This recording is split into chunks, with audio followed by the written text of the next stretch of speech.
Because what you'll do, you'll become a wolf in sheep clothing, walking around here saying that's my mom, and they be looking you up and down, talking about, if he gonna make out of me what he made out of you, please don't bring that back to me. But if you go to them, you saying if you go to them, that's why everybody listens to you over here.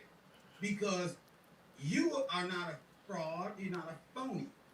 Because you have history. I could take you back as far as 1975 all the way up to this hour and show you episodes in my life that shows that Master Muhammad came to me. I don't know if he came to you. That's personal. But I can show you that he came to me. And maybe that be the light that God told you, let your light shine so that the people may see you and glorify your Father in heaven. Everybody got a different Father right now, Doc. But if they see you, they'll start glorifying your Father and my Father and our Father, and take away from that stepfather and get to the original dad. Yes, sir. Well, that kind of ties in to what I was going to talk about this morning. I sent you some images not so long ago. I don't know if you got them. I'm sure I do. But it has to do with, well, the topic is the pedagogy of the Nation of Islam. Now, that's a big word, pedagogy. Beautiful. And pedagogy just is the science or the art of teaching. So it's one thing to know something, to have the knowledge of something, but it's another thing to know how to teach what you know, to impart that knowledge to someone else. Right. And so that science, that art is called pedagogy. It's the science of teaching. And one of the problems that I would say that we have in our nation is the lack of pedagogy. So we are not making sure that everybody has covered all of the basics of the teachings before they go out, you know, on some limb or other that takes them away from the basic core root teachings of the Honorable Elijah Muhammad. And in fact, in many cases, we're talking about people who were never introduced to the core teachings of the Honorable Elijah Muhammad to begin with. Yet and still, they consider themselves to be, and I'm not saying they aren't, they consider themselves to be members of the Nation of Islam. But they have not actually done their homework as they should have done to get the core teachings. And this is not so much the fault of the student, it's the fault of the teachers who have not guided the students or would-be students in a proper way, step by step, through the proper education of a Muslim, which is to say, the education of the Honorable Elijah Muhammad.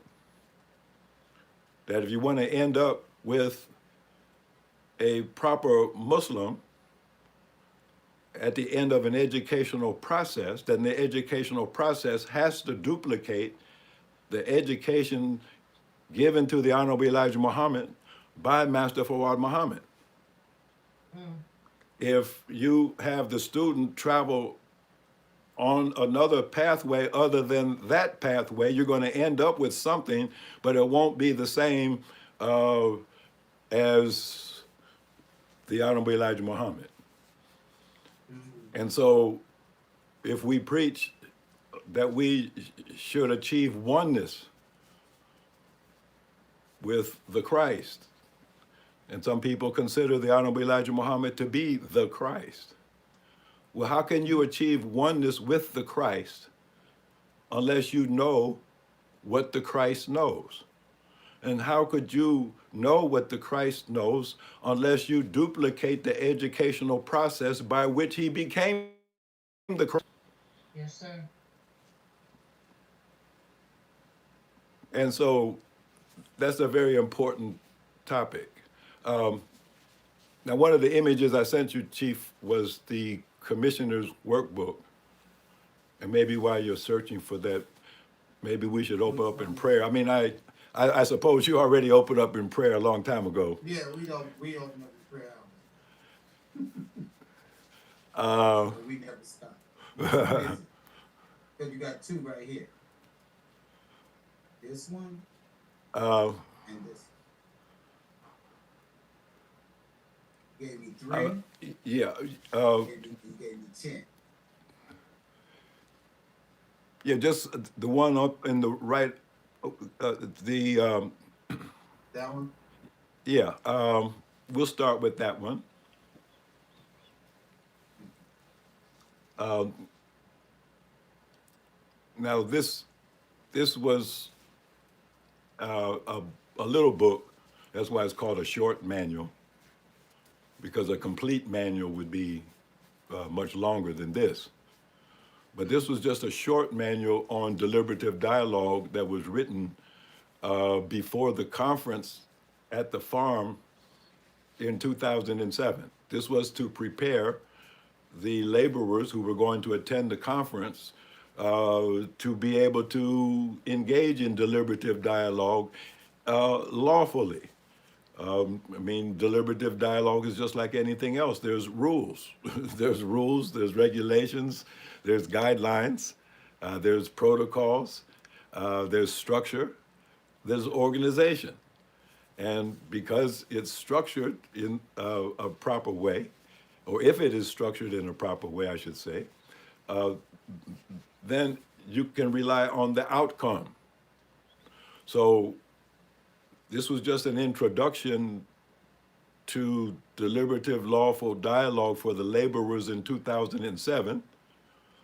And in keeping with the principles of pedagogy, how could you today in 2026, how could you even understand what I'm talking about when I call for a national lawful deliberative dialogue for this Savior's Day?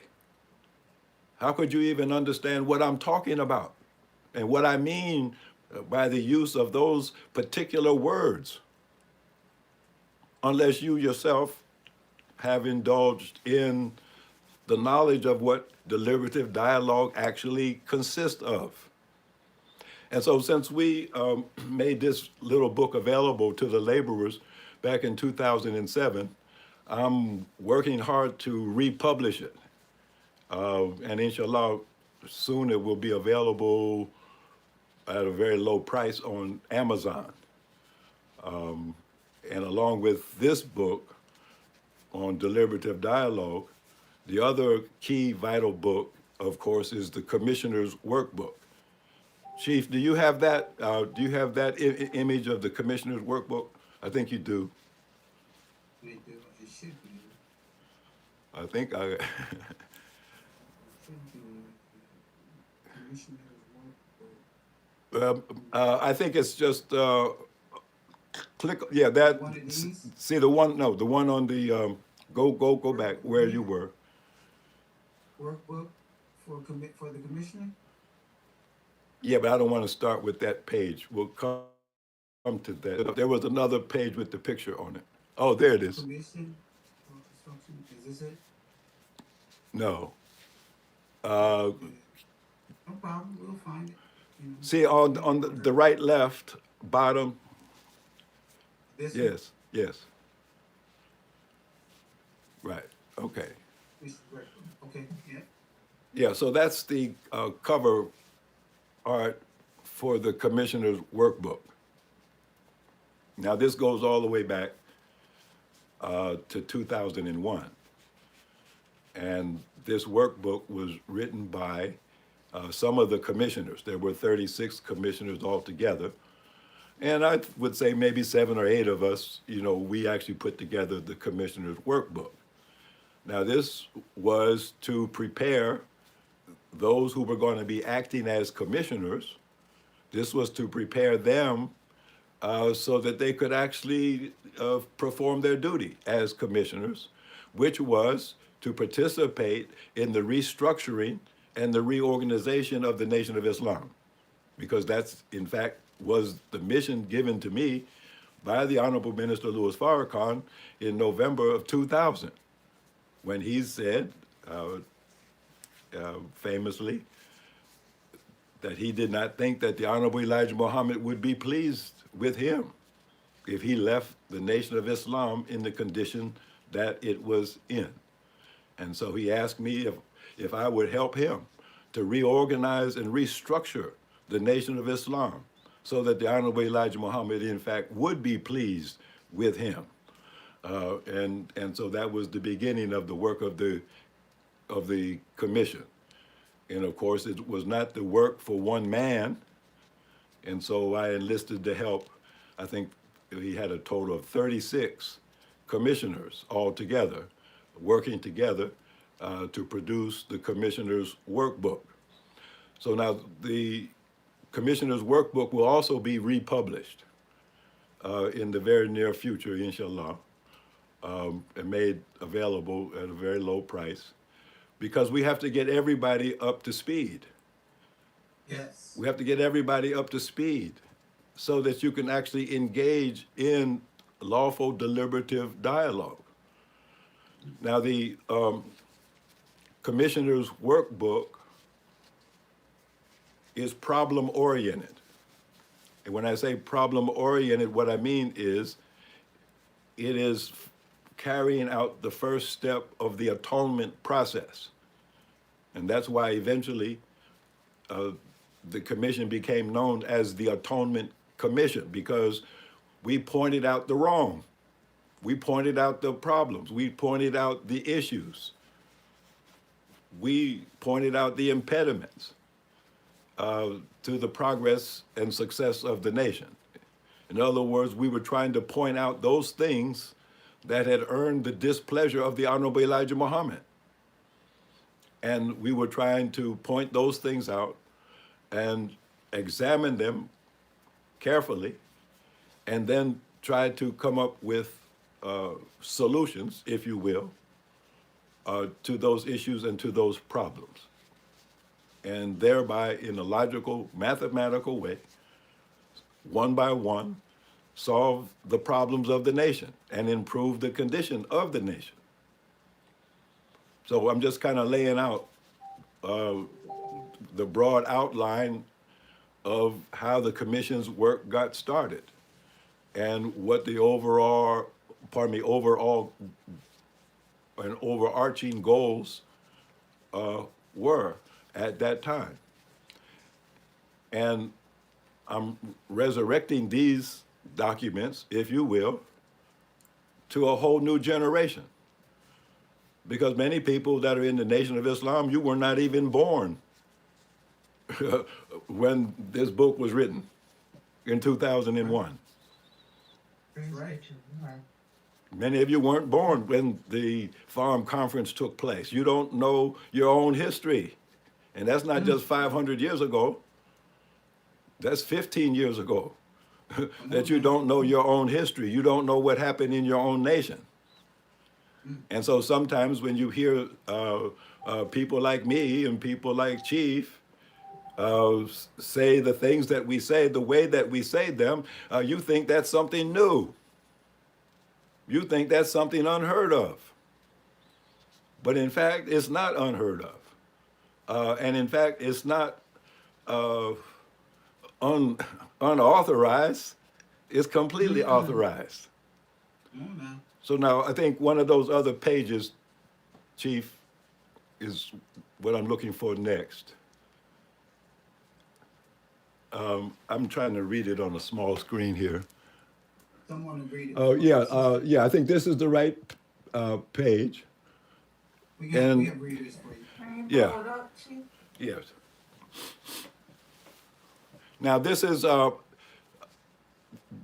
from a letter written by the Honorable Minister Louis Farrakhan that was sent to all of the commissioners.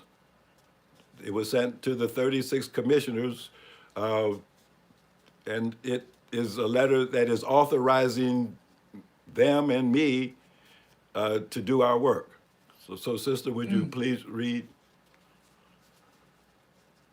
Yes, sir. The Nation of Islam has literally shaken the world and affected massive changes in the thinking of all people everywhere throughout the earth. Now, this little baby nation must grow up and take on the nature attributes needed to make the world of the Honorable Elijah Muhammad flesh and to make the world of all of us bond. It's a word. So, so for that purpose, I have called. Hold I on, have called. You want me to hold start? on, hold on. You want to explain any of that thought, that first paragraph for the people? No. She can keep going. Yes, sir. So for that purpose, I have called for the formation of a very special panel of individuals like yourself, which shall be named the Commission for the Restructuring and Regeneration of the Nation of Islam. Reorganization of the Nation of Islam. Reorganization. Yes, sir.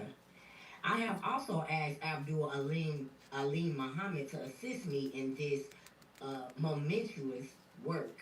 Wait a minute. Okay, This stop. letter is from the Minister Farrakhan? Yes. Oh, I didn't know that. Yes, Did y'all this, just hear this, that? this was included in what was given to the commissioners because then as now, the work of the commission was always considered by some people to be controversial. You know, I was challenged by many people at the time. What gives you the right to say these things? Who do you think you are? Well, I didn't think I was anybody in particular, except someone who had agreed to help the minister to reorganize and restructure the nation. And so that's what people found me doing. But it was controversial, just like now. Yes. To bring up some of the issues that we bring up is controversial. People want to know who authorized you to do such things. So I'm just stating the case. I'm authorized by the minister to do what I'm doing. I'm the chairman of this. So this is not something that you just summed up one day in your mind and came out with. No. I was asked to do this and I agreed to do it to the best of my ability. And then this was the letter that was given to the 36 commissioners. So because many of them were fearful. What were they getting involved with? See that we ended up with 36 commissioners, but if I mention some of the names of people who turned me down, they were afraid to be a part of the commission. It was too controversial. They didn't want to have anything to do with it. Wow. You see, so again, change is always controversial. It always is, and it always will be. And so I'm just trying to point out for people, especially those who were not even born when these things took place, that this has all been authorized. And, Yes. and I'm just carrying out my duty as the chairman of the Commission for the Restructuring and Reorganization of the Nation of Islam. Doc, you know what I saw in this first paragraph from Minister Farrakhan? He said, the Nation of Islam has literally shaken the world and effected massive changes in the thinking of all people. It did. That's why we joined. Everywhere throughout the earth. So now we got the bones rattling. The dry bones are rattling. That's Now this little baby nation, just a little baby nation that we have, must grow up and take on the mature attributes needed to make the word of the Honorable Elijah Muhammad flesh. In the beginning was the Word. The Word was with God. The Word was God, and it made its dwelling amongst men and became flesh. And to make the word of all of us bond. That's what I was just talking about, Doc, when you came out. I said you got receipts to make the word bond. But most people don't have the receipts to make the word bond. So what you do, you cause the people to frown upon what we say we represent because you're not making it bond. And this is why the minister was putting these 9 ministries together so that we could ultimately, at one stage in our development, make the word bond. So when the people see you walk up, everybody part like the Red Sea. Yes. That bit? Yes, and see the important thing to take out of what you just said. How is it that all of us get our receipts? See, you can't leave everything up to everybody. That everybody has to do everything. That's right. No, that will only lead to a limited development. So part of what was discussed back in the day of the commission was the need for the division of labor. Why shouldn't you do the part that you are best at doing and leave the part that I'm best at doing to me? And if I can trust in you and you can trust in me, then we will have the best of everything going for ourselves. Because everything that is needed, some one of us is the best at doing that. I'm not the best at fishing, but we have the best fishermen with us. I'm not the best in mathematics, but we have mathematicians with us. I'm not the best in prayer, but we have people who are sheikhs and scholars in prayer. So what I'm saying is, if we leave it up to each individual to master everything and do everything as an individual and seek individual salvation, that's a losing proposition. Yes. The only way that we can achieve success and salvation is by working together. And working together means the division of labor.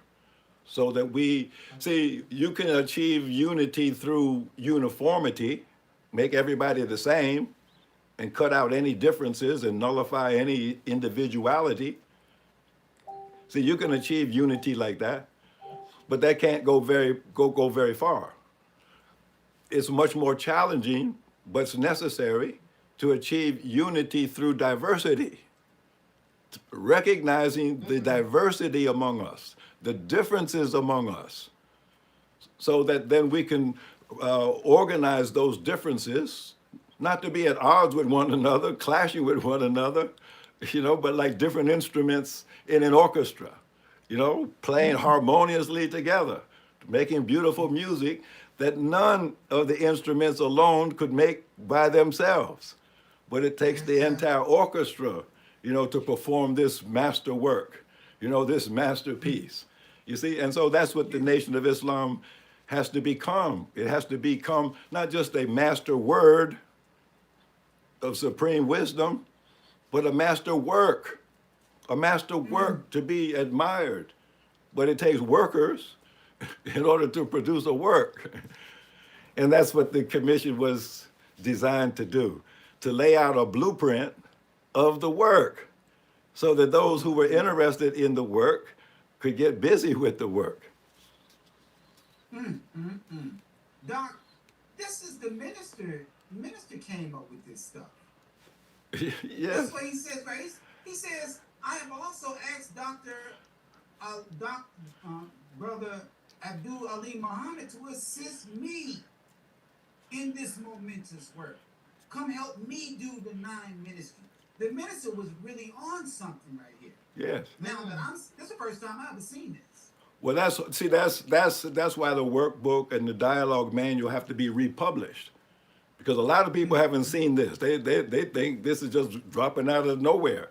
No, this has a history. This has roots. This has legitimacy, and that's why we use the word lawful deliberative dialogue. See, lawful meaning that it's authorized. Yes. It's authorized. It's lawful.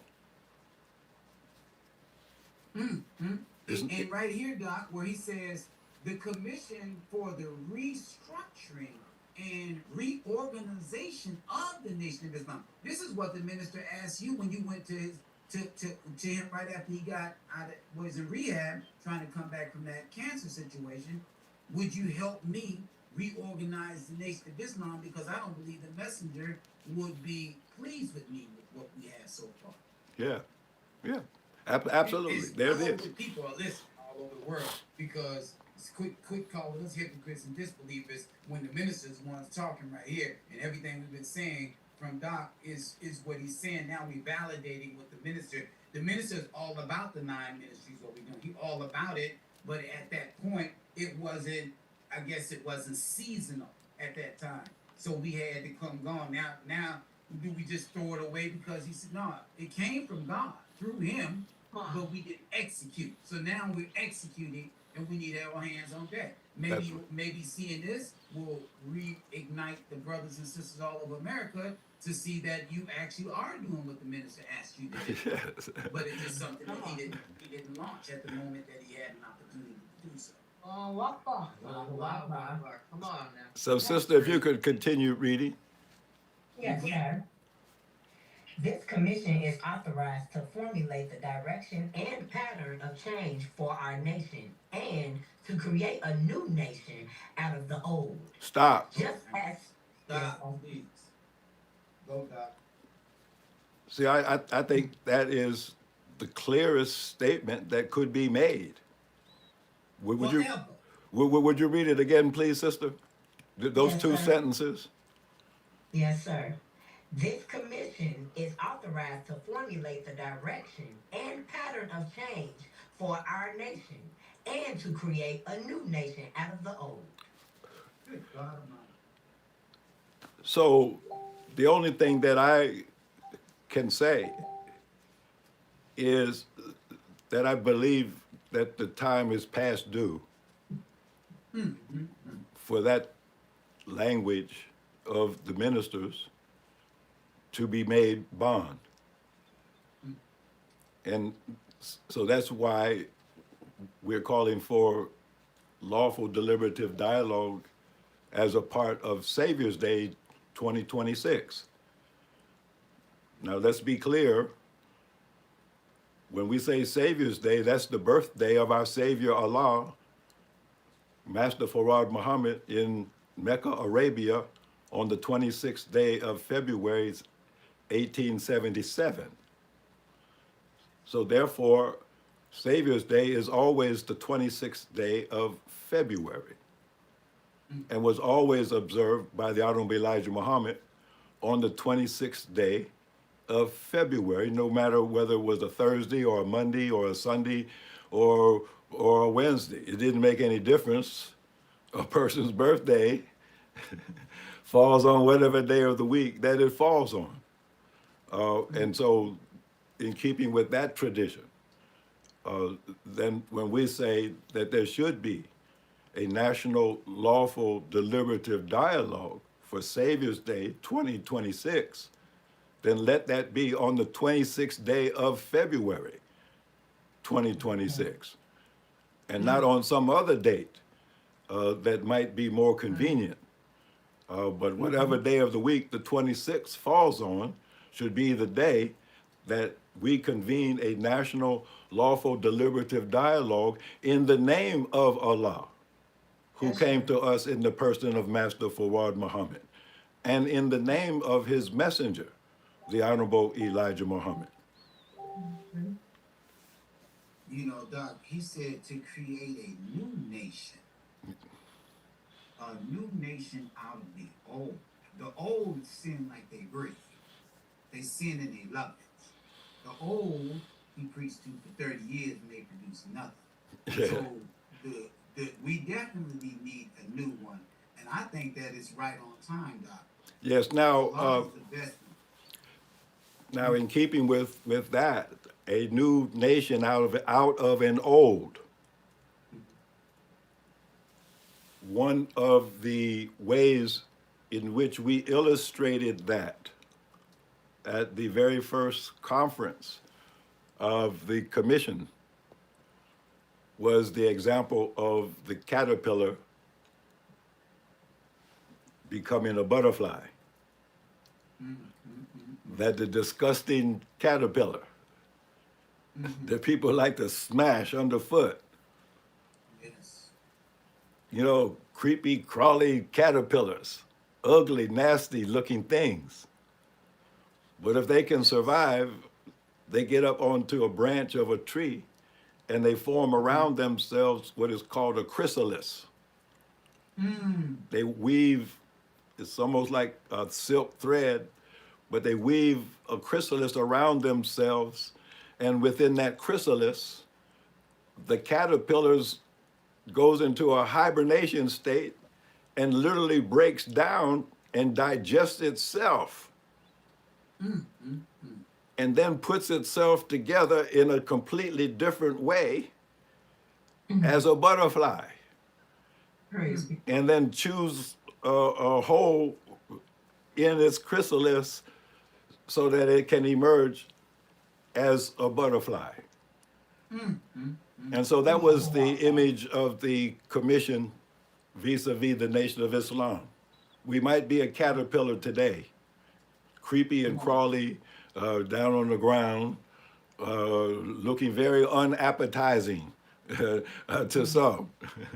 But wait till you see us in our new form as a butterfly, doing things that a caterpillar could never imagine. Caterpillars can't imagine what flight is like.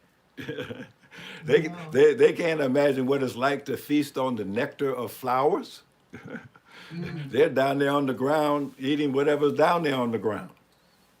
And so that was the image for the commission, the caterpillar that becomes the butterfly, reborn. That's us. That's it right there. Come on, sister. Sister. Yes, sir. Just as a caterpillar, just as a caterpillar becomes a beautiful butterfly full of wondrous delight, so too can the Nation of Islam transform itself and make itself new. This is essentially a work of atonement. Listen. In order, Listen. Hold on. Listen. So too can the Nation of Islam transform itself and make itself new. And the question is, do we believe that we need to be made new? they don't. And if you believe that, then why you don't pray and fast since everything that you did failed?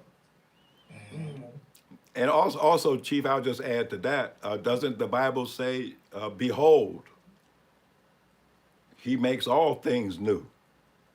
That's exactly what it says. And we were made to know that he that makes all things new is Master Farad Muhammad. Please, he the only one we know that made something new with us. So he, Master Farad Muhammad, through us, through our lawful deliberative dialogue, wherever two or three of you are gathered together in my name, in the name of Master Farad Muhammad, there I am also in the midst of you, guiding that dialogue. And so it's he who makes all things new through us, by renewing us, renewing our minds, renewing our faith. And then we make the nation that he bequeathed to us, we make it brand new, according to his direction, guidance, and qualification. And for all of you who don't know Master Farad Muhammad, if you're sitting here listening to us, then you're getting acquainted with Master Farad Muhammad. And that's the reason why you're stuck and you're staying and you're listening. It's 144,000 of you listen to us in 25 days of January 2026. 144,008. Are you kidding me? You are the chosen one. You are the children of God. You would not listen. You wouldn't even glance if God wasn't giving you the increase at this moment. All right. Can you continue reading, sister? Yes, sir. Resuming in. All right. In order to begin what will undoubtedly be a prolonged and arduous, one second, because it's going in and out, arduous process, you are being invited to consider these matters concerning our nation. In other words, you are being asked directly, will you let the nation fall, or will you take up the challenge of the hour and accept the national duty and responsibility to do something about it? We can choose to be part of the problem. Stop. Oh my God. See, now remember, this was a letter that was being written to the commissioners. See, letting them know that you are authorized to do this, but it's an arduous task. I mean, it's a difficult task. It's the uphill road. But are you going to let the nation fall, or are you going to accept the challenge? You see, and so even though I wrote that it was, it says that it was an arduous and long-term journey, I didn't know it would be this long. And I didn't know that a whole generation would have to pass away because they did not accept this challenge. They did not accept this challenge. And so the question is now being put to a new generation. Will you accept the challenge That's right. to make the nation new, to make it what it should be? He says, will you let the nation fall? The minister is telling the commissioner, and for all y'all who listening, you the commission. Yes. That, exactly. Stop pointing around like it's somebody else. It's you. It's not them. It's us. Let us make man. And we created the Lord, the heavens and earth, and adorned the Lord heavens with stars. It was us. It was we. It's not them. They didn't get it done. Doc said they dropped the ball. Fine. We picked it up. That's right. All right? Yes. It's on us now. Will you let the nation fall? The minister's 93 years old in May. You gonna still look for him to do it? Well, why don't you go get your own grandmother? Go get your own granddad then. Go get them. You don't let them do no work. Why are you trying to force him to work at 93 years of age?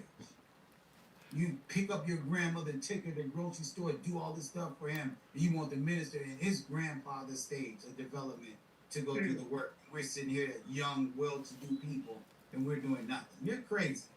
Come on. Grand fasting is not going to let the nation fall. No. Now something, We're going to kick butt and take names. now something that comes to mind, Chief.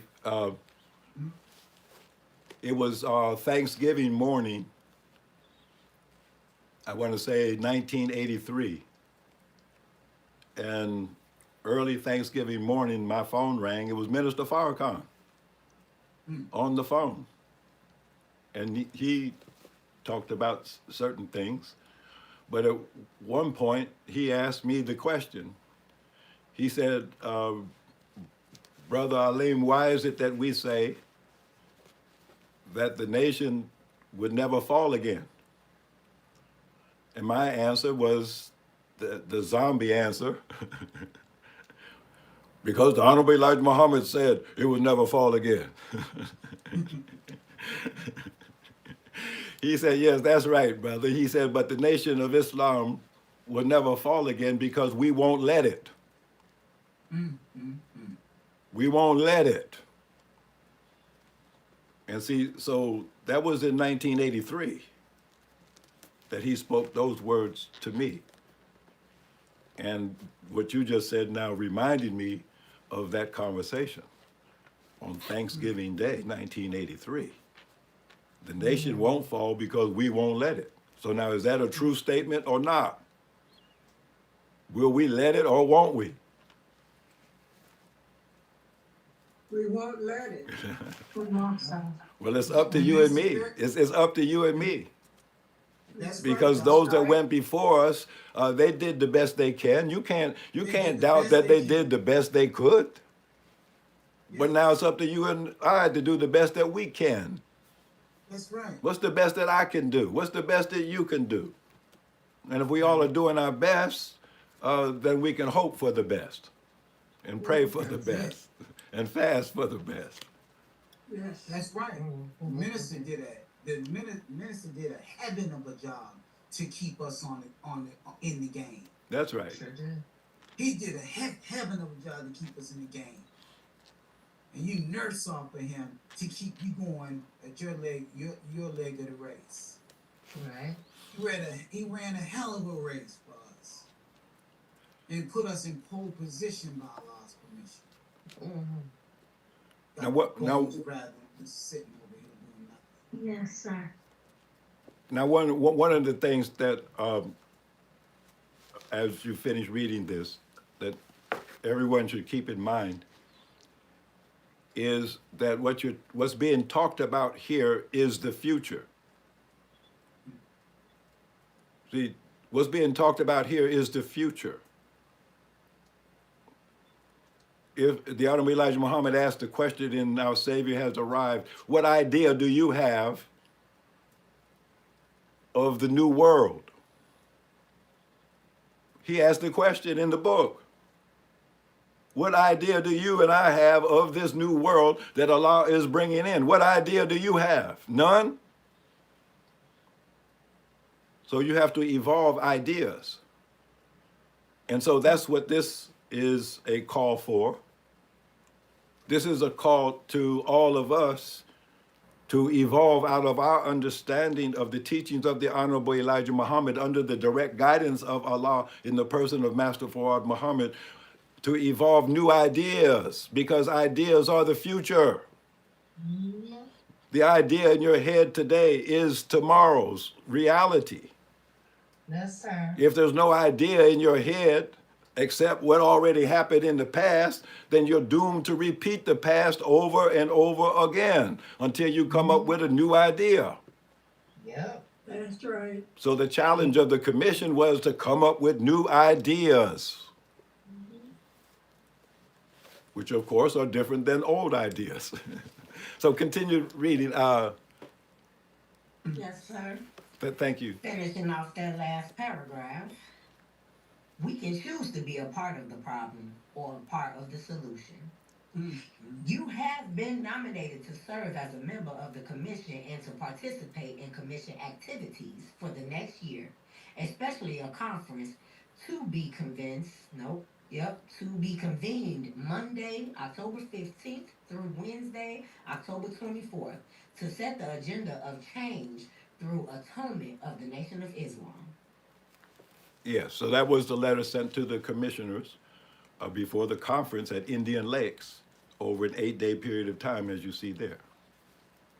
So this gave them the confidence that they were participating in something that was authorized and lawful, and that the minister was behind and in agreement with, so that they will feel comfortable, as they deliberated, over those 8 days at Indian Lakes. Yes, sir. So I think there's another page I wanted to take a look at, which has to do with the pedagogy. No, yes, this is good. So now this is the table of contents of the commissioner's workbook. Now each chapter, if you will, of the commissioner's workbook became a session at the 8-day conference. So each one of these chapters in the book came alive as a dialogue that took place during the 8 days at Indian Lakes. So, sister, why don't you read, just read the table of contents Yes, sir. to give, so people have I want people to have a sense of the flow of the meaning of this. Yes, sir. See, if you look up the word dialogue, we use the word dialogue, but we haven't defined it. Dialogue has a Latin root, dia, logos. It literally means the flow of meaning, not the flow of words, the flow of meaning, the flow of understanding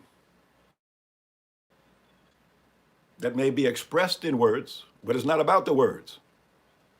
It's about the meaning, the intention, the purpose behind the words.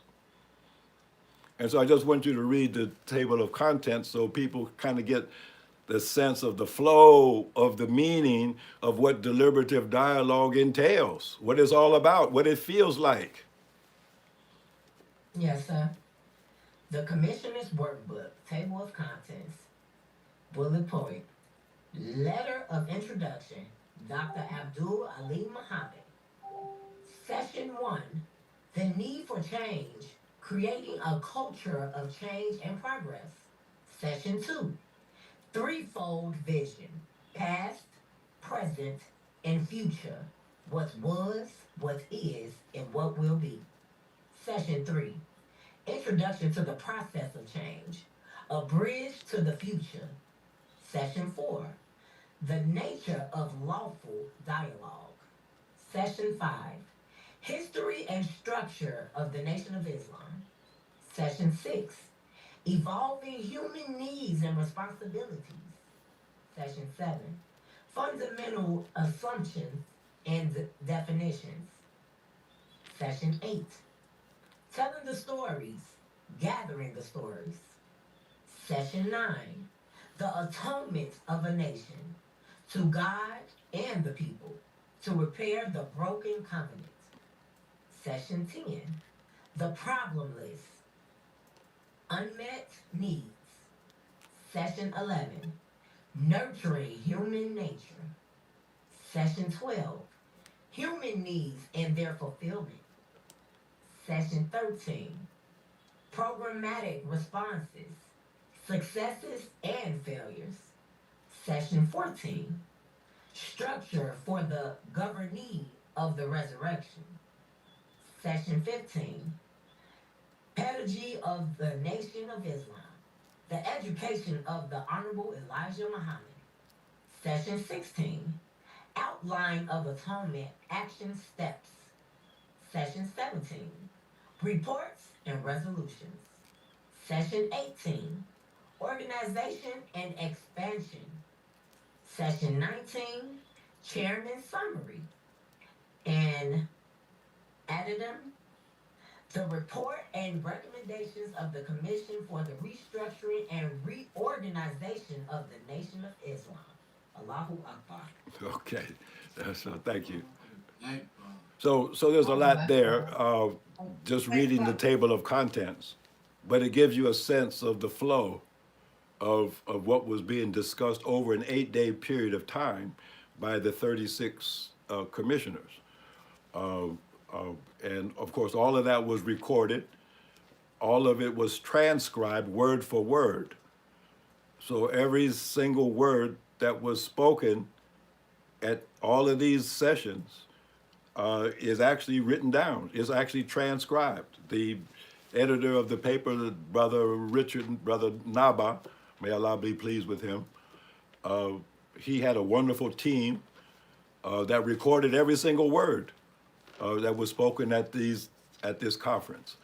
So ultimately, all of that needs to be resurrected and made available to people because it was nothing was secret. It was all out in the open, and so it just needs to be the sunshine just needs to be allowed to shine on it once again. So I don't know if anybody has any comments or questions about just reading the table of contents. But if you do, maybe you could raise those questions now. If not, then we. Point number 8. Telling the stories, gathering the stories. Yes. Does that include like the different highlights that we had concerning individuals as we grew, like Muhammad Ali, like Dr. Khalid, like the task force that we had, like the dope busters in DC. These things, people don't know nothing about this stuff. Is this like something that they're talking about, telling the stories? Yes, all of what you said and more. Right. And the most important part, of course, is each and every one of us has a story to tell. The history of the Nation of Islam, or the story of the Nation of Islam, is not all about Malcolm X and Muhammad Ali. Right. It also includes you and me. What did you do? What are you doing? You know? Right. And what is it that you know about the Nation of Islam that others told you that needs to be shared? Now, this was session 8, and out of all of these sessions, this was the weakest one. See, when I gave the chairman's report of the conference, this session was the worst one. This was the weakest one, because then as now, people are reluctant to tell their own story. They act like they don't even have a story to tell. They want to tell somebody else's story.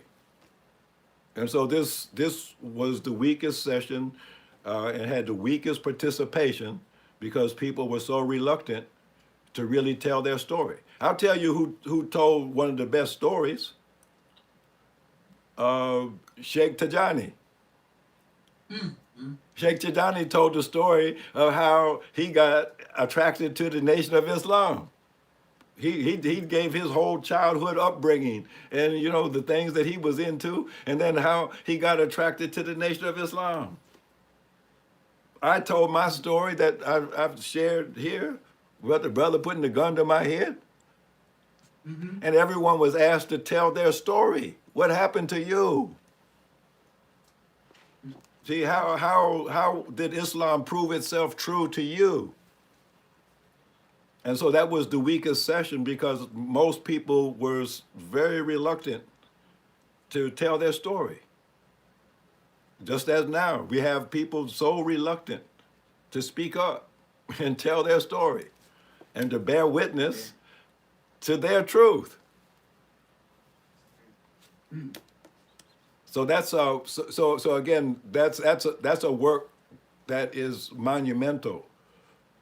See, we have people dying off all the time, and their stories, their history, dies with them, and it never gets recorded, and it gets lost. And so we need to make a national effort to collect all of the stories that pertain to the Nation of Islam and the people who belong to the Nation of Islam, and not just the big heroes. We have them, but we also have ordinary people who have heroic stories. They may not be heroes, but if they told you where they came from and how they got over, hey, that little brother, that little sister, that's a hero too. Because they fought a fight just like Muhammad Ali fought fights. You see, so we need to do a better job, and that has to do with self-respect. And when I say self-respect, not just the person respecting themselves as an individual, but respecting other people like yourself. Yes, sir. And demanding of other people, in one sense, in a gentle way, why won't you talk? Why don't you tell me about yourself? Why don't you tell your story? Why are you being so secretive? Why are you holding back? Because we're all going into the grave one day. So why not speak our piece while we're here? Lord have mercy. And then if we have to leave by tomorrow, hey, our piece has been said. You know, Dom, it was funny that you said that because I think they made that the weakest one, but that is actually the strongest one. It should have been. Because the war in heaven is you speaking. You have to speak in order to beat the dragon and his angel, and your testimonies That's right. is what's going to overcome it. He said war broke out in heaven. Michael and his angels fought against the dragon and his angels, and the dragon and his angels fought back. But the dragon wasn't strong enough to hold position, and they were cast out of heaven down to earth. And they said down here in number 11, they have conquered him by the blood of the Lamb and by the word of their testimony. The word of their testimony. That's what it If you is. don't have a testimony, then you're not going to be able to even fight the war. You're not even a part of the war of Armageddon, because you won't even fight. And your weapon is what comes out of your mouth. That's right. Testimony. You got to tell your truth. Tell your truth, your way. Lord have mercy. Yeah, so again, so this was the format for the conference over 8 days. And so, you know, we weren't in a rush to try to get everything done, you know, over a weekend. So this took 8 days out of people's schedule, and they dedicated that time, and we worked pretty much around the clock for 8 days to get something done. So I think there's another page I sent you, unless somebody else has something on this page. Number 3 was heavy too, Doc.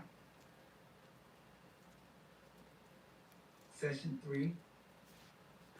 Introduction to the process of change, a bridge to the future. Yeah, see, I mean, if we say that we believe in the hereafter, well, how are you going to get there? The messenger says, set yourself in heaven at once. Well, how do you go about doing that? I mean, in a literal sense. You have to construct a bridge into the future. I said earlier, ideas are the future. Okay, well, one of the ideas that you have to have is the bridge that's going to get you to that future. And so the process of change is, as we use the caterpillar turning into a butterfly, see, it can be drastic. I mean, that's a drastic change. Yesterday you were a caterpillar, now today you're a butterfly. That's a drastic change. That's a revolutionary change. That's a miraculous change. And so it takes a more than a little bit of courage for people to let go of their previous identity, even if it's the ugly identity of a caterpillar. At least I know what I was. Now you're telling me I got to go into some chrysalis and wrap myself up in darkness and go through some process of change. And you're telling me at the end of this process, I'm going to emerge as a butterfly that can fly and visit flowers? Well, see, that's not just a flight of fancy. That's a flight of faith. See, so you have to teach people the process of change so they have faith in the process. Otherwise, they won't have faith enough in the process and they'll hold on to or they'll cling on to the old because that's the only thing they're sure about. And so one of the things that we tried to teach as a part of the commission as time went on, and this was largely people like Brother Jerome, Brother Michael, Brother Rodney, they had to begin to teach management and administrative science because that's how you manage change. There is a process of change, but you have to manage that change. And so management is a science that has to be learned. The Honorable Elijah Muhammad said, follow the example of the white man in business. He makes no excuses for his mistakes. Well, if you follow his example, he's practicing management science. Management science. He runs corporations through management science. And so we should learn management science so we can run our corporations, so we can run our institutions, and be successful and stop making excuses for all of our mistakes and failures. We wouldn't have to make excuses for mistakes and failures if we were successful all the time. So let's be successful all the time by applying the right mathematics of management and administration. Beautiful. Doc, I put that scripture up there because I was looking at number 11. Number 11 is Surah 30:30.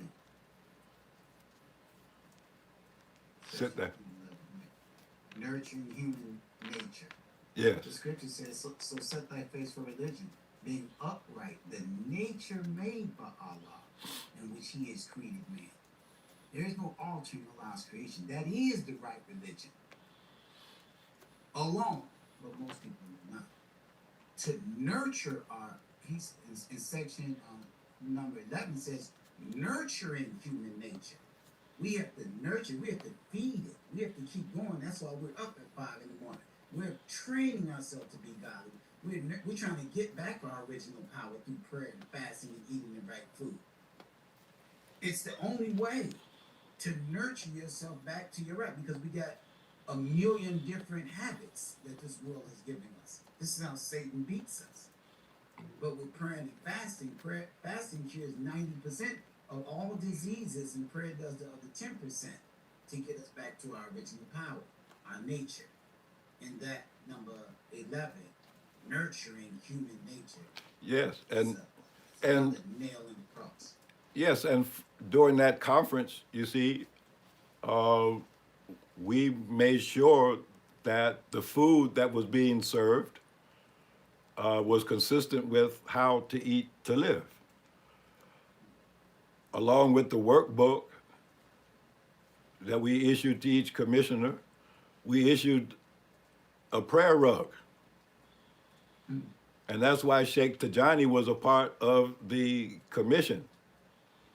So that as the commission was deliberating on the different sessions that are listed there, at the times of prayer, Sheikh Tajani would come into the room and interrupt the session with a call to prayer. And then we would abandon the discussion and roll out the prayer rugs, and he would lead us in the prayer. And then after prayer, then we would go back into session. So constantly through the 8 days, we were in prayer, and we were actually, I mean, I don't know what people were doing in their own rooms, but I'm just saying, as far as we were concerned, everybody was eating one meal a day. You know, there was one good, delicious meal consistent with how to eat to live that was being served. And so that was nurturing the nature of the people that were involved in the conference at that time. But it does not have to be restricted to them. Why shouldn't we incorporate that way of operating in our everyday life? Why shouldn't we break off at the times of prayer as we should? Why shouldn't we incorporate how to eat to live principles in the way we live? You see, that's how we nurture our nature into the righteousness that the messenger said we are. We are of the righteous by our very nature. But sometimes you can't tell that by our behavior. You see, so you have to have faith in your own nature, but you have to nurture that nature so that it ultimately becomes that which Allah created it to be, a righteous person.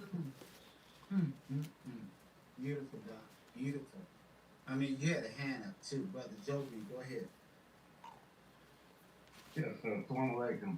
And then a So, you know, I keep going back to prayer and fasting. This is the way we keep going back to prayer and fasting. So my question is, I was going to wait till tomorrow, but it's coming about now because it seems like it's the right time. But I guess my question is, how long do we blame the messenger of truth, any preacher, minister, or imam, for the people not getting the message? At what point do we hold the people accountable? Well, that's a very good question. You see, and that has to do with the pedagogy of the Nation of Islam. You see, when I was in medical school, I only failed one course. I failed the statistics course. Now, the thing about it was, all of the students failed the statistics course. 100% of us failed.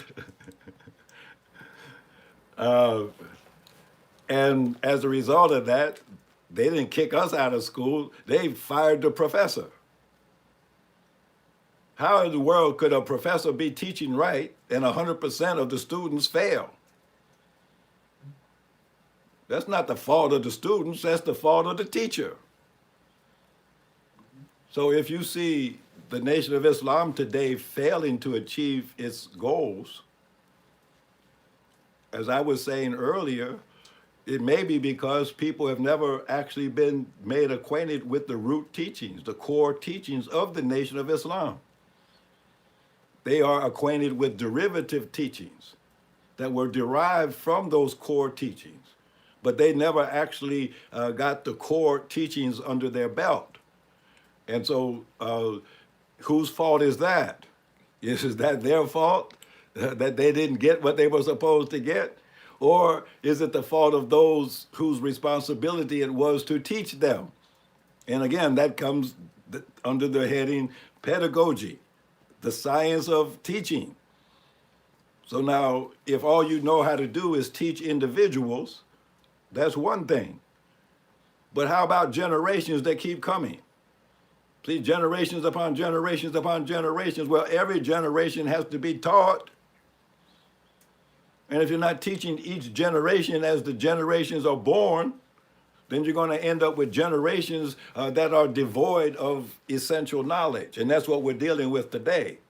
2 or 3 generations of Muslims in the Nation of Islam that are devoid of essential knowledge because they weren't taught that.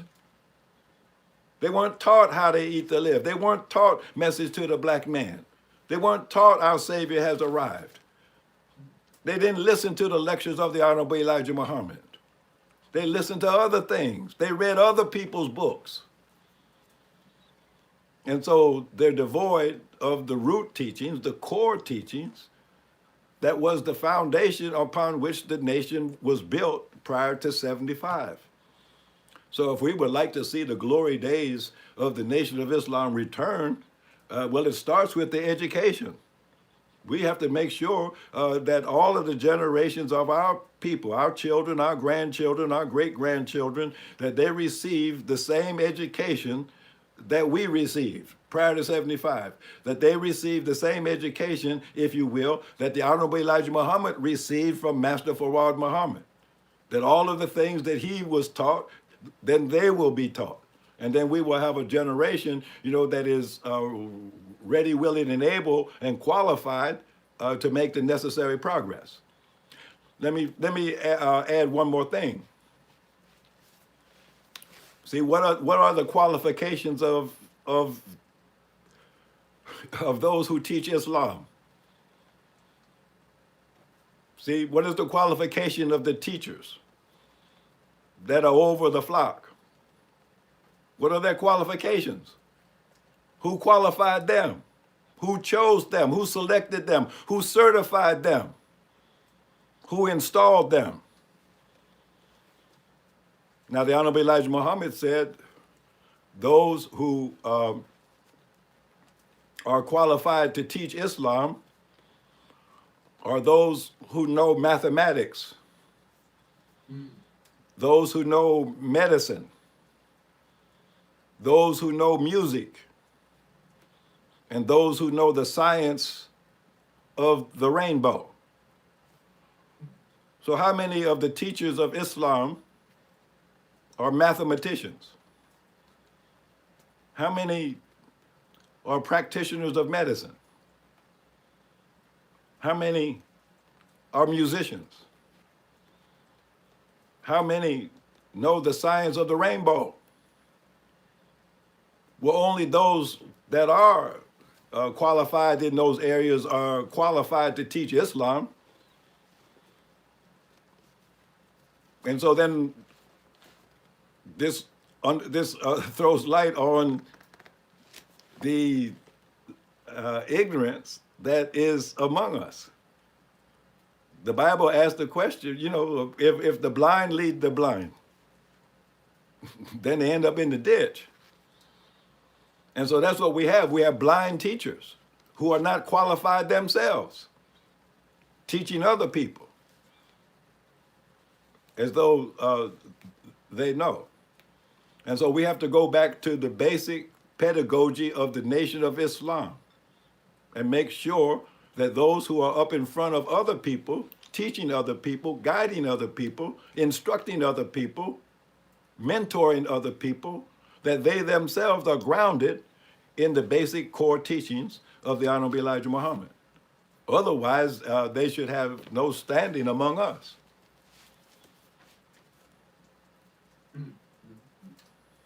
Brother Doc, just added with Brother Jovini, your instructions and my instructions, this is many are called, but few are chosen. One sows, one waters, but Allah gives the increase. He told the watchman to blow your trumpet, that the blood of the people won't be on your hands. Give them the message, give it to them the best that you possibly can. And if they die, then the blood is on their head. But if you don't blow the trumpet, then their blood will be on your hands.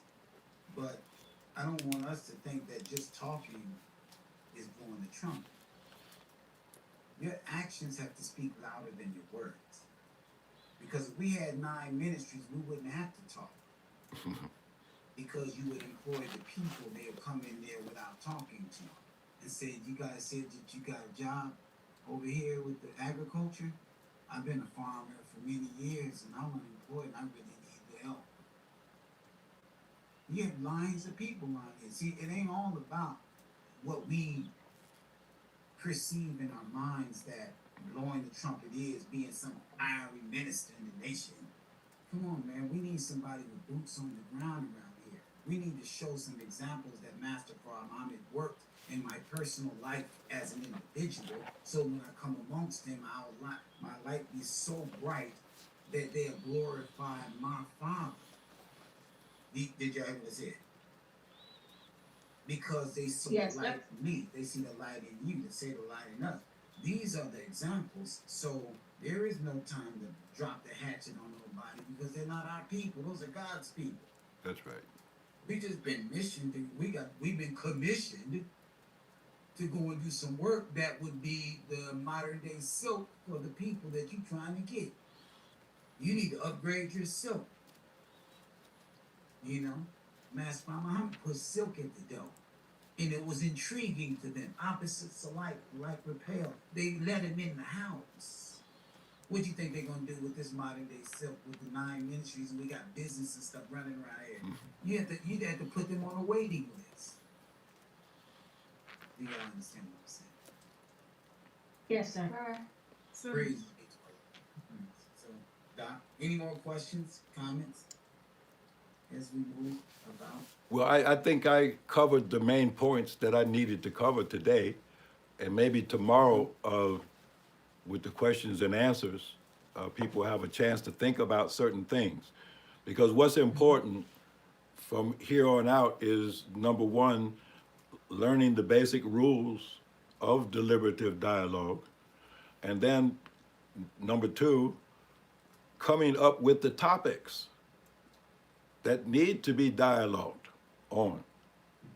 See, what are those pertinent topics? I mean, how many problems or issues are there?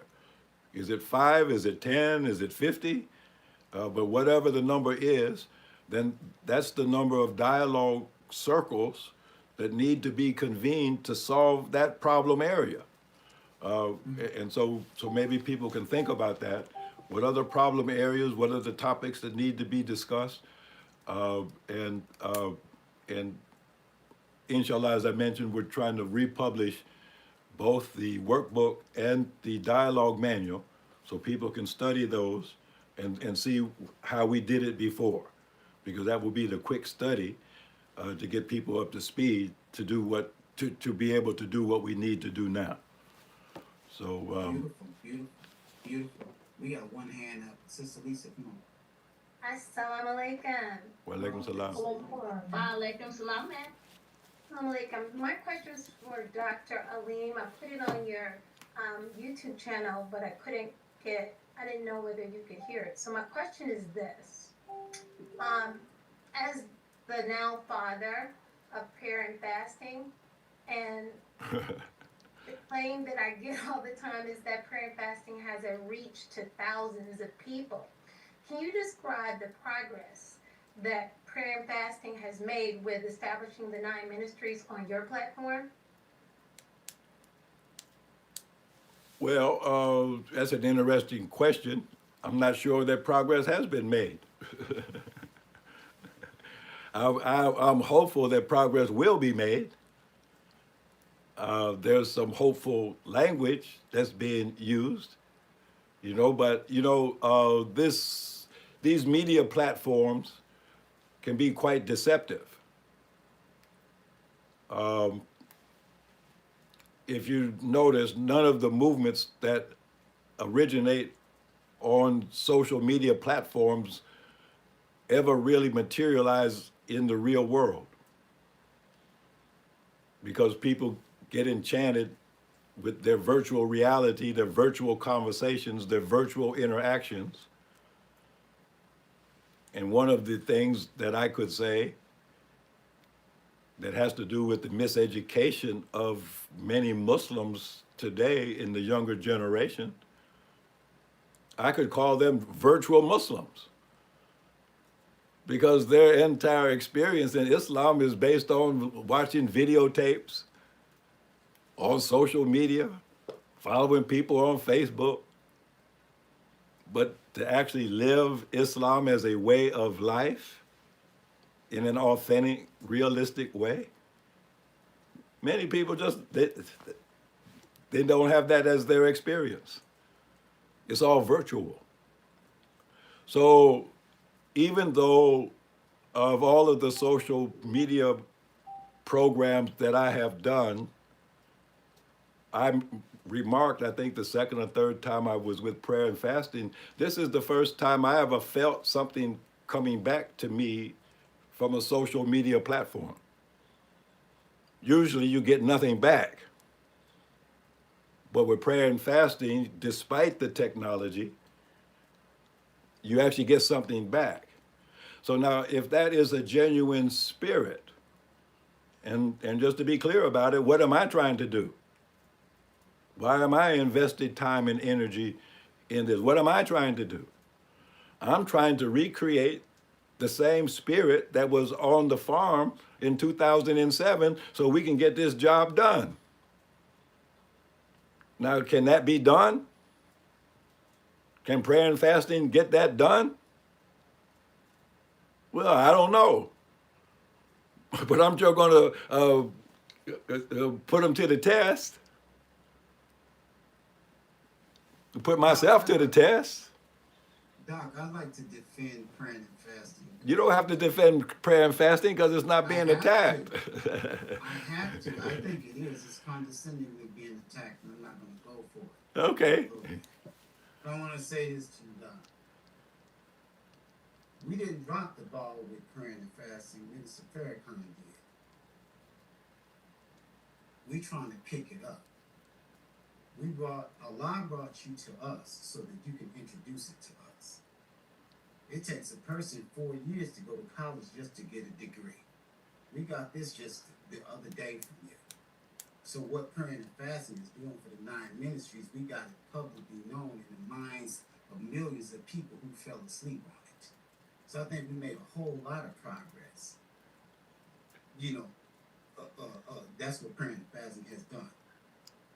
You don't hear asking the questions heard about praying and fasting by listening to us over here with praying with you. And that's why she's asking this question, because she knew about it since 2007 too. And she was asleep like everybody else was asleep, including me. But now that Allah brought it to the forefront through praying and fasting, now it's been popularized. So now people are calling my phone all the time about it. So I think praying and ass when it comes down to the 9 ministries is concerned. So I think that this foundation with praying and fasting will keep it alive.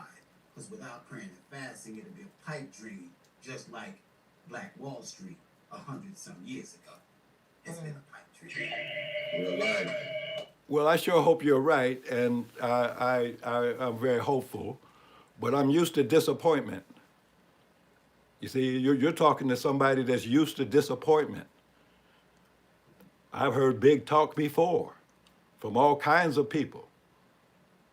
And so I'm at the point where, like my business partner used to say, let's see some results in the real world.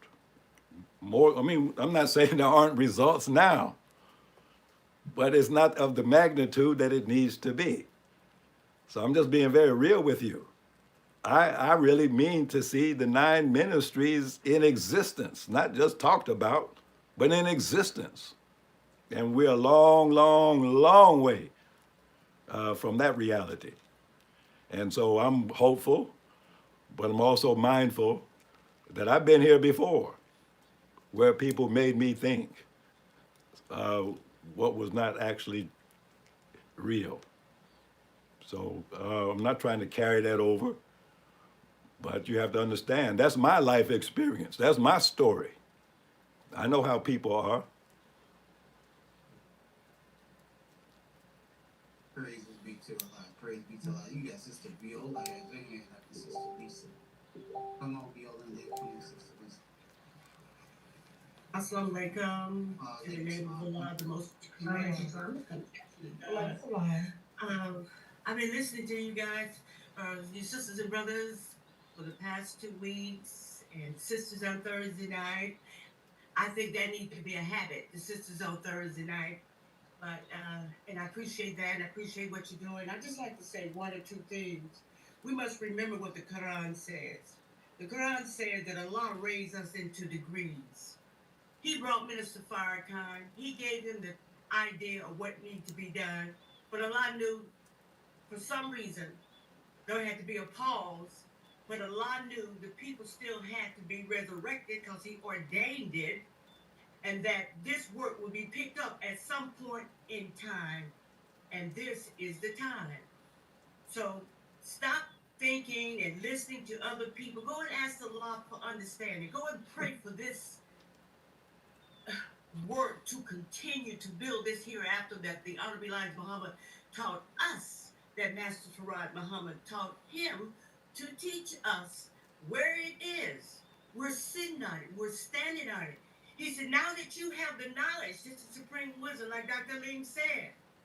When I was coming along under the teachings of the Honorable Elijah Muhammad as an MGT before I became an MGT GCC, you don't walk into GCC. You have to be learned to get there, and you must be teachable. But anyway, back to the Liberal Dialogue. Matter of fact, I pulled it up last night. I have it in my file, and it was sent over to me when I transferred from Imam Waruddin Muhammad, the late Imam, community to the Nation of Islam, where I wasn't required, and is not required to write a letter to Master Farad Muhammad again, because I wrote my letter. I just made a transition. I was asked about all of this. So I'm just trying to explain it, and this is the best place because it came from the voice of this line. But that's all praise is due to Allah. You are listening. And if you're listening, you will become questioning. So I say invite people as much as we possibly can so that they can hear this truth. Like you said this morning, Brother Chief, what Allah said, when you hear my word, my sheep know my word when they hear my word. My voice. But you got to bring them over here to the line so that they can hear the words that was taught by the Honorable Elijah Muhammad, as taught by those who say they believe that Allah came in the person of Master Farad Muhammad. You are the people who bear witness to that and who have written this letter telling you this to Allah, that you say you believe who came in the person of Master Farad Muhammad. Sometimes we have to ask ourselves, I hate to say this, like the question came about, I don't like to throw shade, but one of our ministers went up and for some reason he bowed and said and gave an implication that he did not believe that Allah came in the person of Master Farad Muhammad. And I don't talk gossip. But period behind that one. So we have to move out. The Muslim, the ones Master Farad Muhammad said he came to get was who? The people from the tribe of Shabazz. They had many cousins because we had Mexicans, what we told that, and the other dark people of the continent. But Allah who came in the person of Master Farad Muhammad, this is a teaching that those who say they believe that Allah came in the person of Master Farad Muhammad has to think. We have to always be thinking. That's why we'll have to die on the job. Because the mission is not going to be complete, but we have a responsibility to carry this mantle of leadership to the next generation, and that's you. Like Dr. Ling said, we're not wasting our time getting up in my morning that I can be out here on Paradise Island just to hear what you have to say and stay in tune with you. I do it because I care, because I believe. I believe that you're that future generation that's going to take us into the hereafter. You're part of it. It's just not going to be you. There are other Muslims. So many are going to join onto this. But you got to hold on. As Joseph Lowry told me when I was a young girl, you got to hold on to the banner of leadership. If it's put in your hand, don't never let it die. You may have to rest, but you're still walking. You don't sit down on the job. We have a future to build. We have grandchildren and great-grandchildren. Some of you haven't even seen your grandchildren or children yet. So just listen. Just listen and ask questions. Don't ask people who weren't there. Now think about it. What did that make you? That make you a dummy too. Because they're dumb to the fact of what went on when it was there, with those who were there. But anyway, I don't want to talk too much, dear brother. And as Dr. Lynn says, talk to our parents and grandparents that we know were Muslims. Go to your grandmother. She was a Muslim. Go to your dad and tell him Dad, how did we become Muslim?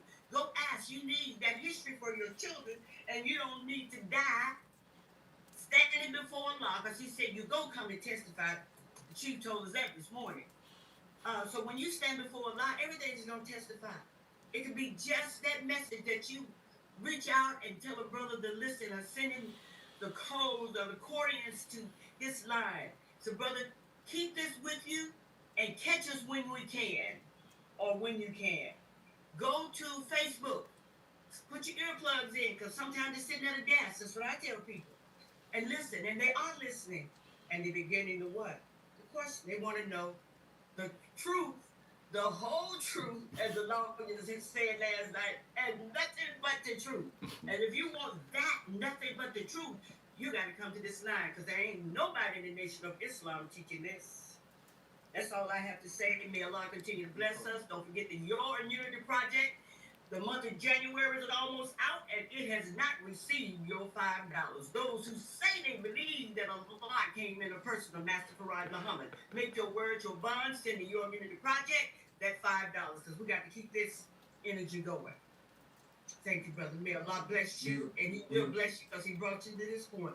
I don't let no one say anything negative, and I don't respond real calmly. And I'm a sweet person. Push against the wall. Ask the children. Allahu Akbar. Allahu Akbar. And I like to say this in my opinion, and I give my opinion because I know a little bit about psychology. I did study a little bit when I was in college. But anyway, a man with a mind like Minister Farrakhan, Allah has brought him to this point.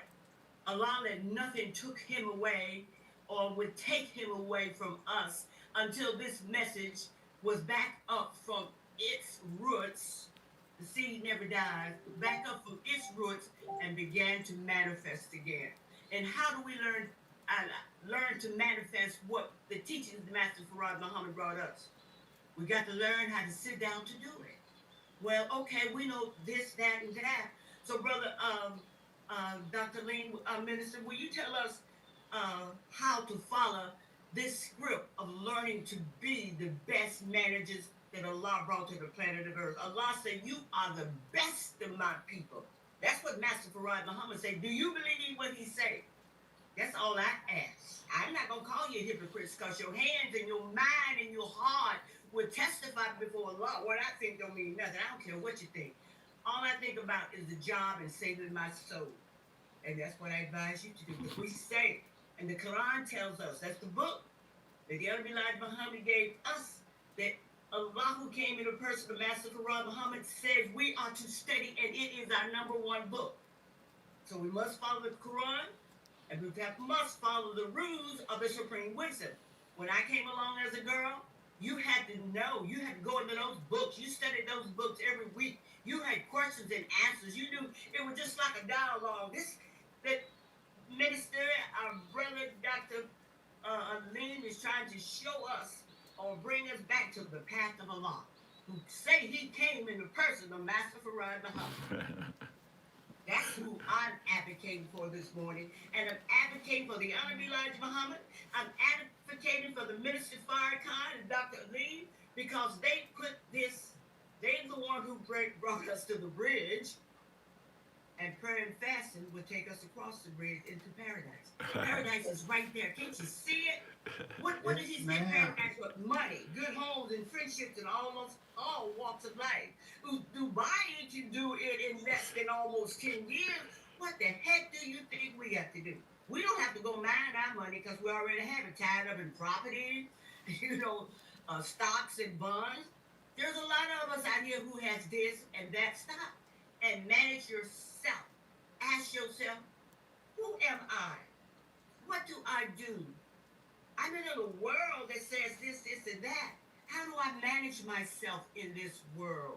Make yourself worth being in the world.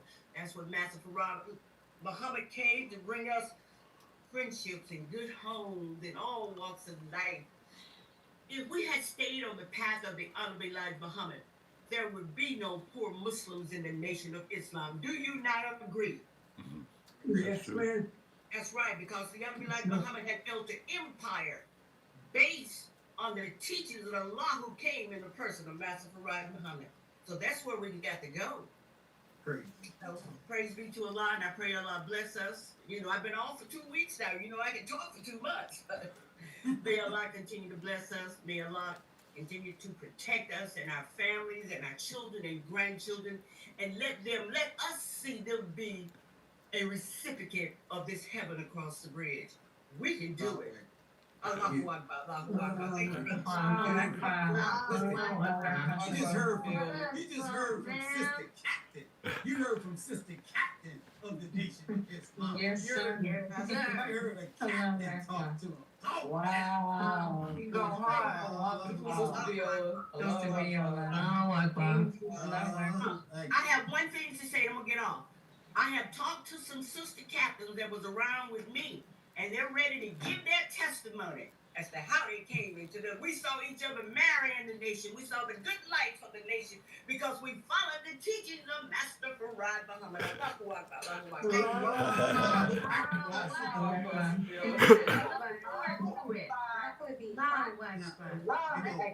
Down your shoulder. Prayer and fasting. Can you hear me? Yes, sir. Yes, sir. Yes, sir. Do you see that you're a big deal? Prayer and fasting. Do you see that everyone's looking at you to push that ball? Yes, sir. Do you remember 2022 September 7th when the minister asked me to come to the business meeting and he told me to bring all the prayer and fasting with me? Yes, sir. Yes, sir. Do you remember he told me to bring them no matter where they at in America, bring them? Yes, sir. This is what I got from the Secretary of the Nation of Islam. You see what I'm saying? To bring all of them. You are a big deal. Yes, The sir. minister saw this a long time ago. Do you hear me?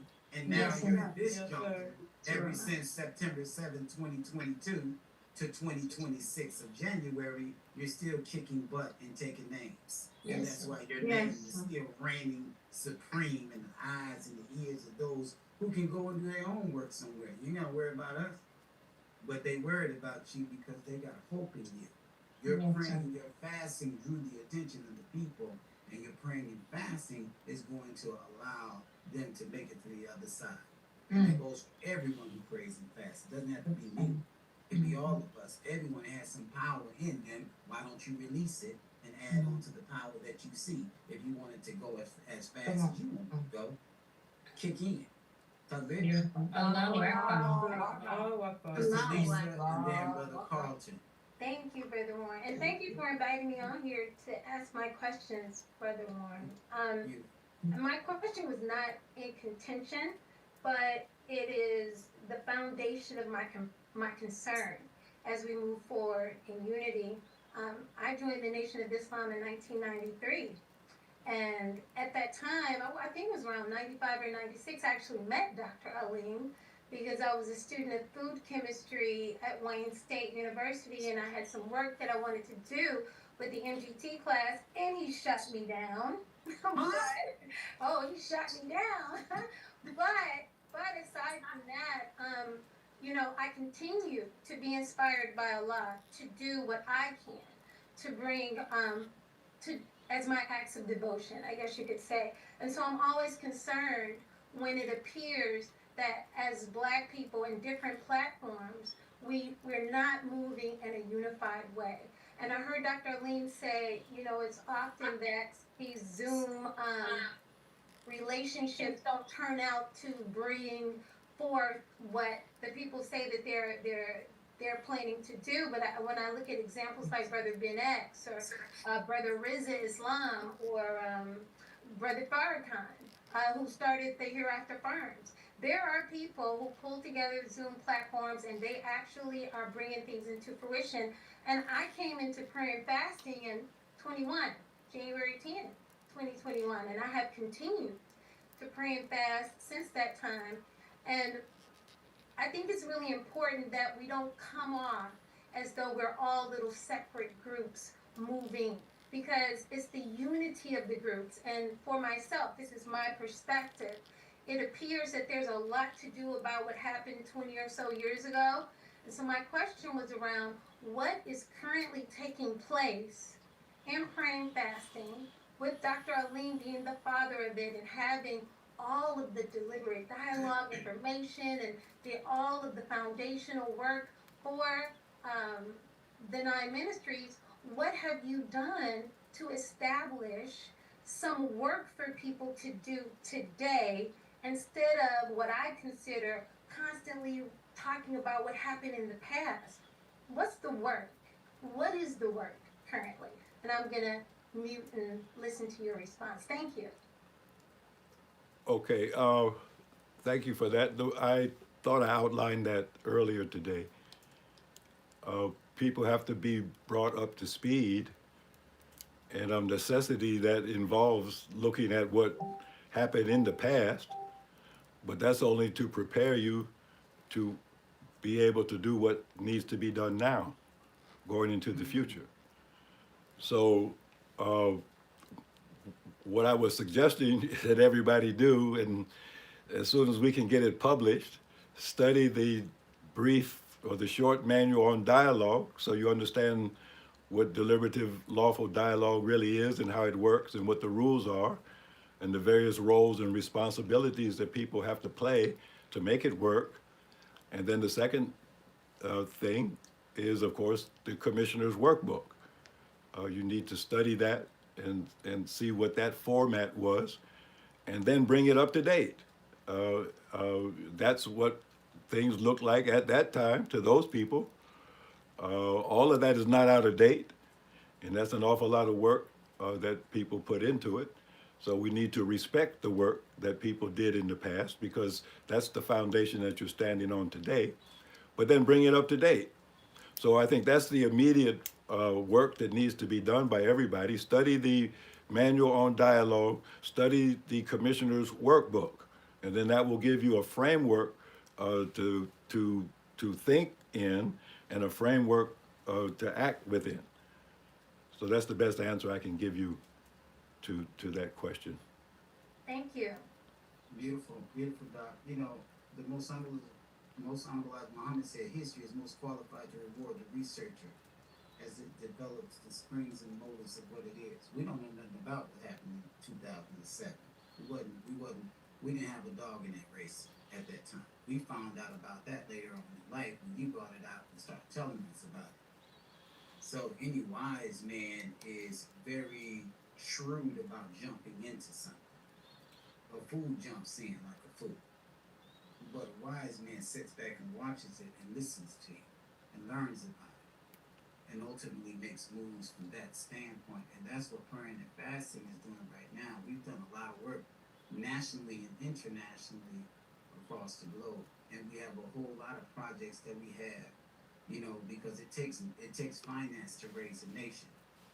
And we're sick and tired of giving our money away to different things and don't get no results on it. We've been doing that for 30-some years. That's just a thing of the past. This new generation, we go get the coin off the fish's mouth, and that's what we're doing. That's why we have so many hooks in fish's mouth across America now that should draw in what it is. But everything has a harvesting time, and that's what we're waiting on, the harvest of the world. And we ain't just waiting on some mystery God to bring bread out of the sky for us. We put work in to get what we got coming, and we are definitely cooking, you know, up in here for prayer and fasting. So let's continue to move. Seeing the glass as half full instead of seeing it as half empty. Brother Carlton, come on. Awesome. Thank you, Brother Warren. Yes, ma'am. Ya, Assalamu alaikum. Walaikum salam. I'm gonna say again, I'm very happy to be here and very happy to hear my brother Chief.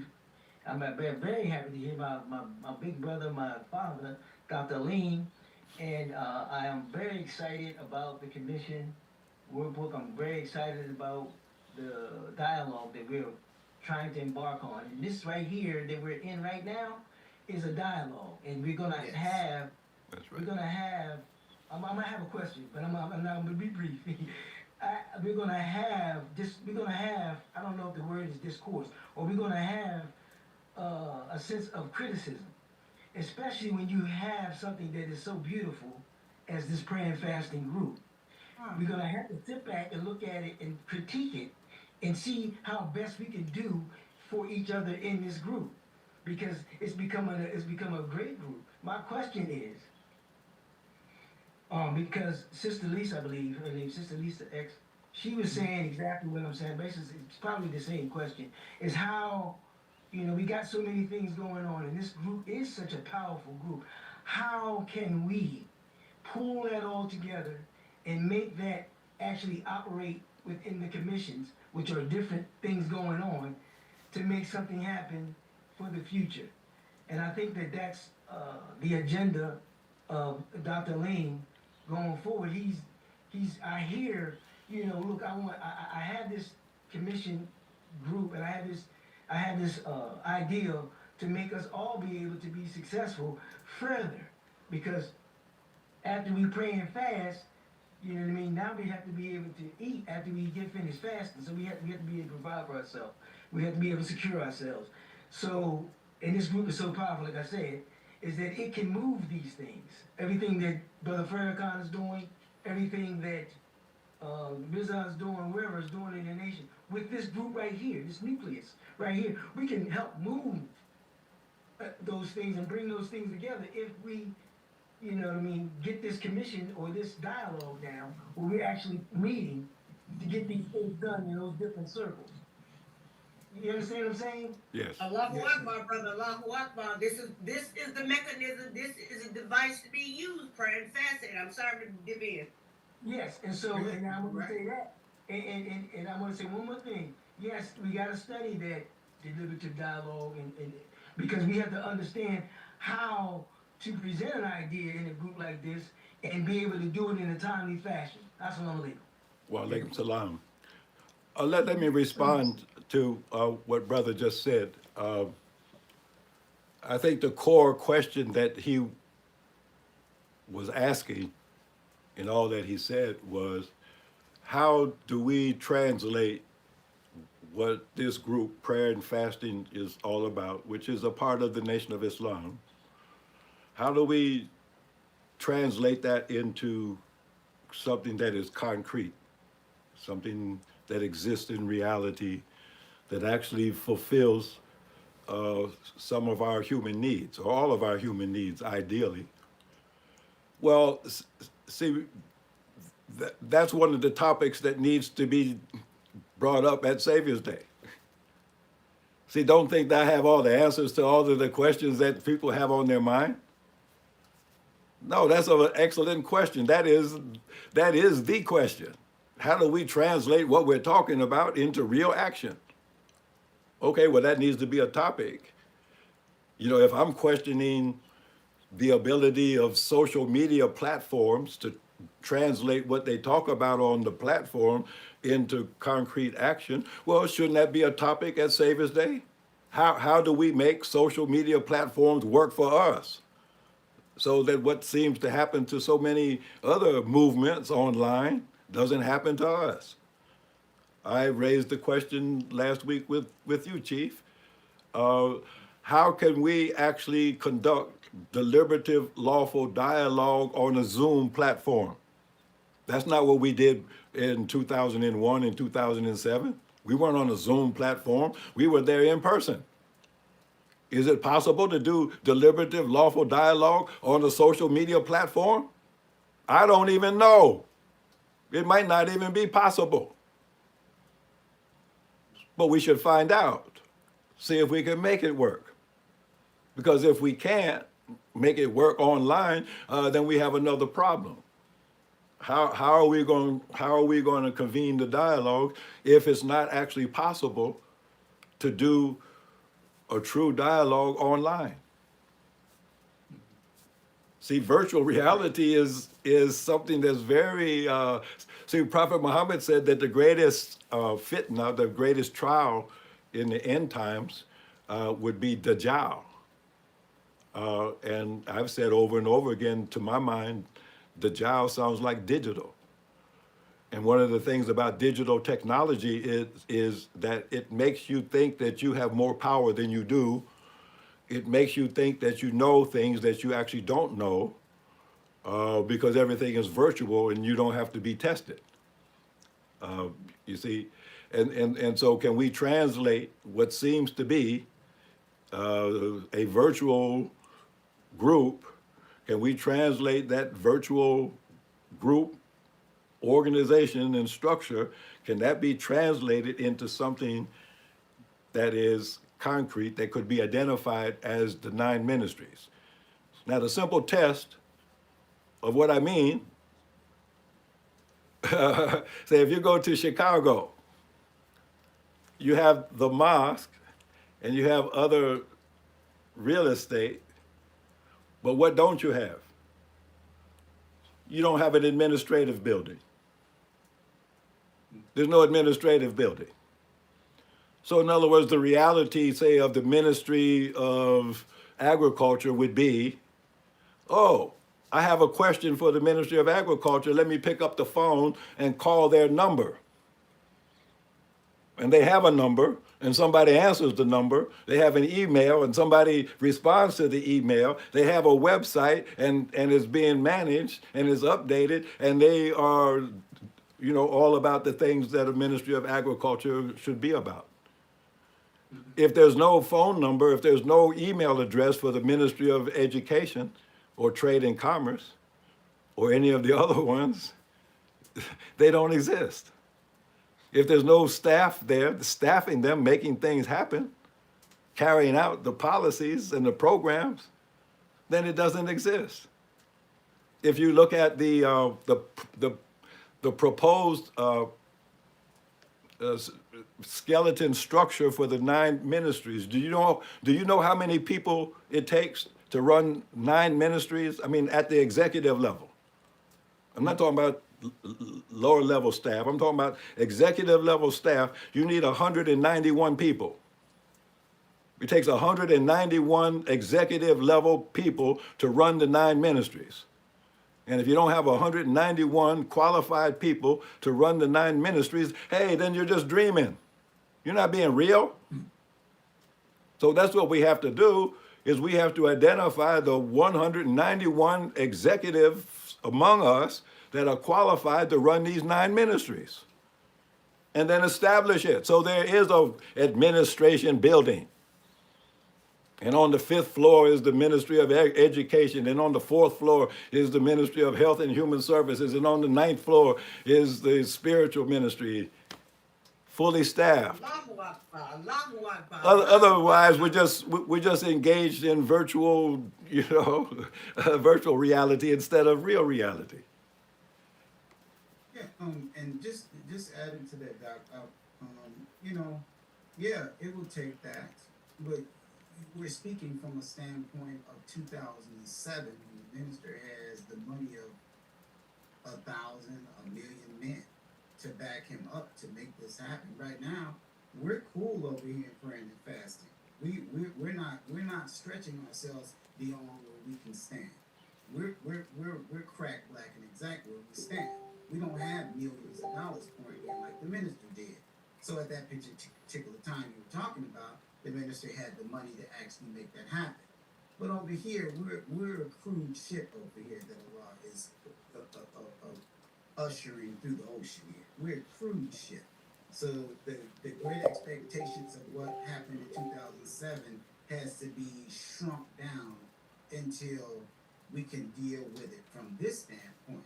Everything is not on the same level. Yes, and once again, once again, you have just identified one of the topics that needs to be discussed. How do we raise the budget to operate the 9 ministries? What should the budget be for each of the ministries? How much money do we actually need? And what program or what project do we have to raise that money so that we can actually, make this a reality instead of just talking? There's ways to raise money. So that's one of the dialogue circles. How to raise $100 million to jumpstart the 9 ministries. It'll take about $100 million. $100 million. So let's just face up to what would it take for us to generate $100 million. And if that's where you want to start.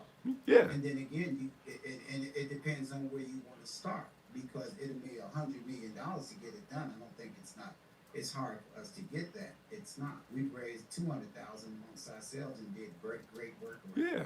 Just these people in 30 days, us. So we are nucleus, and we get down for what we get down for, but we're now taking on a bigger mission over here, where we're looking at it and we're analyzing and we're tabling it amongst ourselves and see which the best way, because we go into business not to lose. We go into business to win. That's right. We lost enough already to be throwing some money into something that it might be a pipe dream. That's probably what Minister Farrakhan thought. He knew that the people were incompetent. They couldn't even bring back the money from a Savior's Day when he gave him $300,000 to bring back. They lost that.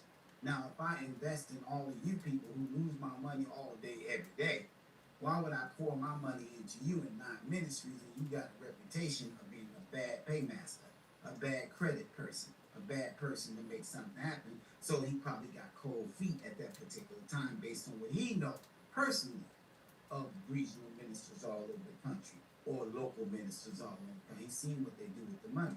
So I understood him when he hesitated on that, looking deep enough into him. But who's to say? Allah's the best knower. So now we're here. We got to get this done.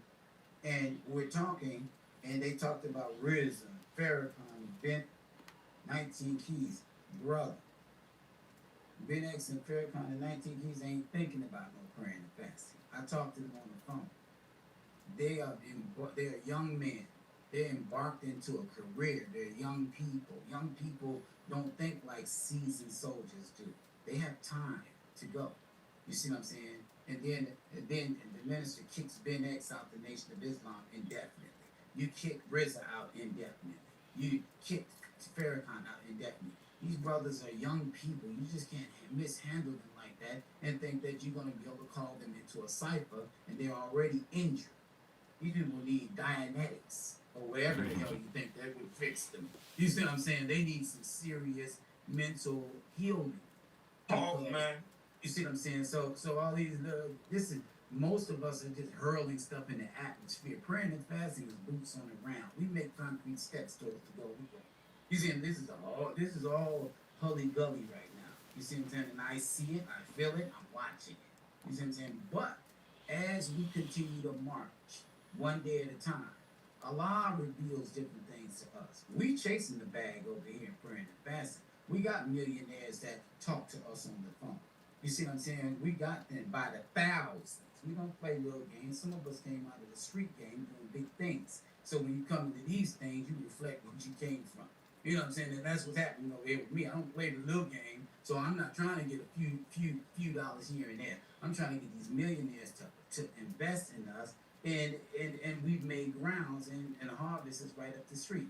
So the thing is, when we do get it, you see what I'm saying? You just can't run in there. I want in. No, you're gonna get thoroughly vetted in order for you to come in here, or you just be working with get some people from college to come over here and run these things, because that's what they do anyway, and we just pay them. Do you understand? If they stick around us long enough, they'll catch the disease. Doc always talks about the COVID-19 shot has a shedding process if you're standing around them.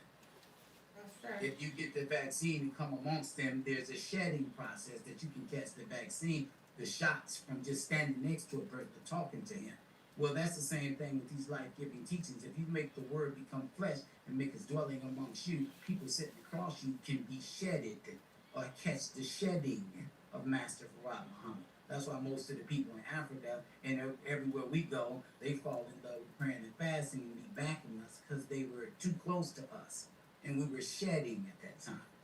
And they caught the wave of Master Farad Muhammad unbeknownst to them. Tabir? I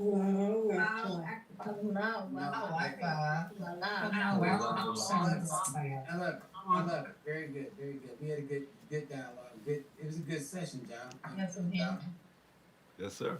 It was a good session. I think it was. You know, and it's always good over here, you know, because you know, it makes me feel good to think that damn, they really believe in us. People all over America, they believe in us.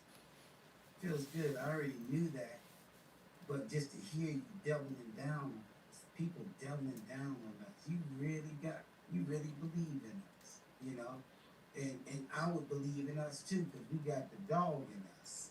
It's not the size of the dog in the fight, it's the size of the fight in the dog. You gotta understand what I'm saying. Yes, And sir. Yes, sir. And they see the fight in you. They see the presence of God coming through you all. They see it. You know, they're forced to see it because it's the scripture says work so that Allah, the messenger and the believers will see your work. They see your work. And that's why they own it like that. And if we got two more hands and then we'll close out. I mean, we're basically closed anyways. But I want to hear from Sister Malcolm. Go ahead and then Brother Joe. Yes, sir. Thank you, Chief.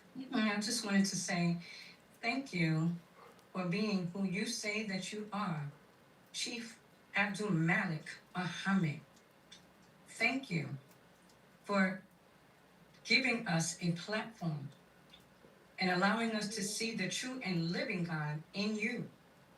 That you don't speak like a slave, so we don't wear slave names. You speak and move and work tirelessly like a true and living God,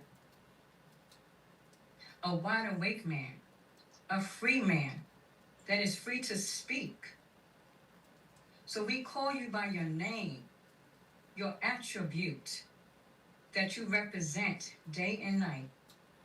And we thank Allah for coming in the person of Chief Abdul Malik Muhammad. Okay? We thank Allah for that. I just wanted to show gratitude publicly. Praise to And thank Allah. Allah. Yes, sir. Amen. Allahu Akbar. Allahu Akbar. Thank you, Dr. Alim, for your beautiful discussions and dialogue and developing in us intelligent questions to ask and freeing from us our throat chakra that has been binded and not speaking. But we are becoming free men and women. And the messenger said, slave names will not make it into the hereafter. And we are in the hereafter. So we thank you, beloved family. Assalamu alaikum. Alaikum salam.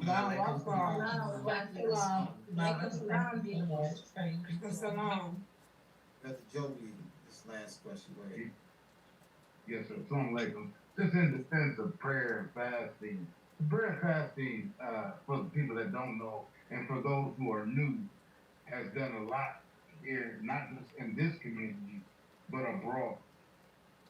So, Dr. Ali, my question to you is, you said study the commissioner's workbook as well as study the rules of dialogue, as well as how will that affect prayer and fasting? Well, as I mentioned earlier, maybe you weren't on at that time. I'm trying to get both of those books published, so they will be available to the public on Amazon. So probably the manual on dialogue will be, I think, $4.99, and the commissioner's workbook will be $7.99. So inshallah, in the next week or so, both of those books should be available on Amazon. So anybody can buy it and be able to study it. What will it do for prayer and fasting? What will it do for anybody? Well, there's a lot. You know, if you read the book, you would actually see all of the benefits that you get from dialogue. The number one benefit, of course, is that you solve a problem. And if heaven and hell are conditions of life, the more problems that you have that are unsolved, the more like hell your existence is. So through dialogue, you can solve all of your problems. So dialogue is the way that you set yourself in heaven at once. As I said previously, at the Farm Conference in 2007, the Nation of Islam only had 37 problems. That's all there was. Standing between us and heaven was 37 problems. And so I don't know how many problems could be identified today, probably about the same number. And then through dialogue, we can solve all of those problems and set ourselves in heaven at once. So that's the major benefit of dialogue, is how you set yourself in heaven, by solving your problems. See, that's what your mind is for. What do you think your That's mind is right. for? Your mind is designed to solve your problems to make you happy. But if you don't know how to operate your own mind, you don't know how to manage your own thoughts, you don't know how to manage your own ideas, well, then your mind that is designed to make you happy can't do its job. And you end up miserable because you're not solving your problems. So by learning the rules of deliberative dialogue, you learn how to solve your problems and put yourself in heaven while you live. I mean, there's other benefits as well. You gain self-respect by engaging in dialogue. You didn't know how smart you were until what came out of your mouth came out of your mouth. And everybody else didn't know you were that smart until what came out of your mouth came out of your mouth. You see, so how do you get an opportunity to have something to say, to express yourself? Well, there's almost no other alternative other than dialogue. How else do you have a chance to say something? I mean, unless you're the main speaker, you know, you're some eloquent person and you know, you got the gift of gab, so people let you speak all the time. But how else do you get a chance to speak unless you're in a dialogue circle? And you get an equal chance along with everybody else to have something to say, whether you're articulate or not, whether you have the gift of gab or not, whether you got a college degree or not. Everybody's equal in the circle, whether you have a title or not. Everybody's equal. So those are some of the benefits. It solves problems, it makes you happy, you gain self-respect and dignity, and you set yourself in heaven at once. That's what dialogue does for you. Allahu Akbar. Beautiful. You, Allahu Akbar, That's it. Allahu Akbar. Oh, that's it, Facebook family. It's over 1,000 views. You guys share it, give it out, and keep coming to this well where all of us can drink from. Prayer and fasting has a well that never runs dry. You should come over here and drink as much as That's you right. possibly can. We Okay. ain't selling you nothing. We ain't shopping. We ain't doing nothing. We ain't gimmicking you. It's all about getting the God inside of you activated so that you can be worth something in this That's life right. that God gave us. So may Allah continue to bless you all. We'll be back up tomorrow morning with the 60 minutes.